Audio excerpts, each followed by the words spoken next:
కార్మికుల సమస్యలు తీరే వరకు పోరాడదాం పోరాడదాం ఆర్టీసీ కార్మికుల సమస్యలు తీరే వరకు పోరాడదాం పోరాడదాం नहीं चलेगा बस का पहिया नहीं चलेगा मिले तो बस का पहिया नहीं चलेगा हमारा मांगे नहीं मिले तो बस का पहिया नहीं चलेगा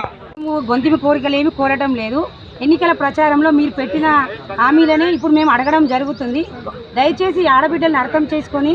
మాకు రావాల్సిన బకాయిలు కానీ మేము చేసిన డిమాండ్లకి ఈ సమ్మెకి కొంచెం మద్దతు పలికి మా తరపున మీరు మాట్లాడి మా కోరికలు నెరవేర్చాలని కోరుతున్నాము తెలంగాణలో ఆడపడుచులకు ఉచిత మహిళా ప్రయాణం కల్పించారు డిసెంబర్ 9 నుంచి నడుస్తుంది వాళ్ళకి చేసిన దాంట్లో మేము కూడా ఈ తెలంగాణ ఆడబిడ్డలమే కదా దయచేసి మా గురించి కాస్త ఆలోచించండి ఇప్పుడు మేము చేయలేకపోతే ఈ మహిళా ఉచిత ప్రయాణానికి ఈ కండక్టర్లు డ్రైవర్ చేయడం వల్లనే ఇంత సక్సెస్ అయ్యి ఇంత పేరు రావడం జరిగింది దయచేసి మా అందరి ఆర్టీసీ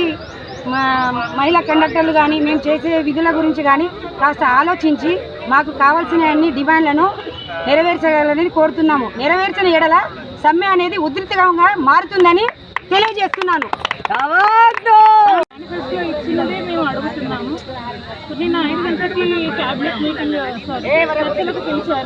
పిలిచిన అనంతరం మమ్మల్ని కనీసం వాళ్ళు కాలయాపన చేశారని పైన ఉన్న జేఏసీ నాయకుడు రాష్ట్ర వ్యాప్తంగా ఉన్న వెంకన్న నాయక్ అన్నయ్య తెలిపినారు ఆ అన్నయ్య గారి ఆదేశానుసారం మేమందరం రాత్రి 12 గంటల నుండి ఈ సమ్మెకి దిగినాము మా హక్కులు మేము అడుగుతున్నాం మేము ప్రత్యేకంగా వేరేవేవి అడగట్లేదు మేమందరం న్యాయబద్ధంగానే ఉన్నాము చర్చలకు అంటే మేము సమ్మె చేయడానికి సిద్ధంగా ఉన్నామని చెప్పినప్పటి నుండి వాళ్ళు అంటే మహాలక్ష్మి పథకం పెట్టడానికి 48 గంటలు పట్టింది అంటే 2 రోజులలో మహాలక్ష్మి పథకం రాష్ట్ర వ్యాప్తంగా అమలైంది మాకు గవర్నమెంట్లో విలీనం చేయడానికి సీఎం తలుచుకుంటే 1 గంటలో ఉంటుంది 1 గంటలో ఎందుకు జరగట్లేదు కావాలని చేస్తున్న పథకం కాకపోతే ఏంటిది మాది మేము అడుగుతున్నాం మమ్మల్ని గవర్నమెంట్లో విలీనం చేయండి మా పిఆర్సీలు మాకు ఇవ్వండి మా యూనియన్లు మమ్మల్ని రక్షించుకోవడానికి రావాలని కోరుకుంటున్నాము ఇంతకు మించి మేమేమీ కోరుకోవట్లేదు ప్రతి ఒక్క ఆర్టీసీ కార్మికుల ఆకలి బాధ కాదు ఇది అడిగి అలసిపోయి వచ్చిన ఆవేదన ఇదొకటి ప్రతి ఒక్కరిలో ఉంది ఇది జై జేఏసీ జై టీఎస్ఆర్టీ ఏంటంటే మాకు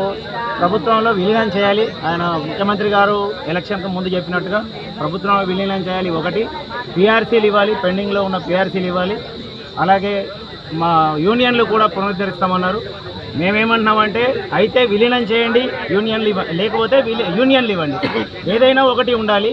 అయితే హక్కులు సాధించుకోవడం కోసం కార్మికులుగా ఉంటే విలీనం చేయకపోతే కార్మిక యూనియన్లు కావాలి లేదా విలీనం చేస్తే యూనియన్లు అక్కర్లేదు అందరు గవర్నమెంట్ ఎంప్లాయీస్తో పాటు మేము సమానం అవుతాం కాబట్టి దానికి కూడా మేము ఒప్పుకోవడానికి సిద్ధంగా ఉన్నాం